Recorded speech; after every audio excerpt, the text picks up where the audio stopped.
Mga kananay, ari na. Ang gabi nga among gikuha ganiha, ang unod among gitabudlo. Ang katong iyang palak, amo tong himong namong sudan. Katong iyang palak ini. Mao ni ang unod sa gabi nga among gikuha ganiha. Ay, tabudlo ng mga kananay. Salbar among paniud to. Ay, malong kananay oh. Sus. Lami asin ni mga kananay oh. Mo ni tabudlo na mo dinhi. Mo ni kanang kanunon sa kuan taga bukid. Bali init ang mga kananay, di pa mamakaon. Init kayo.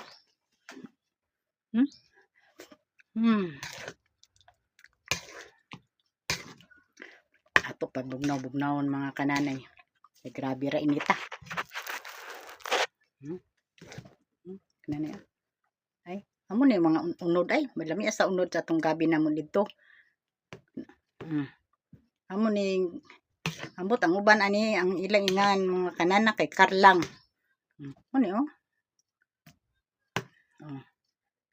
Ang yang palak ani ug andahon, amo say among himong sudan. May salbar mga kananay. Bali init ang mga kananay, di pa makaon. Si mga kananay, daghang salamat.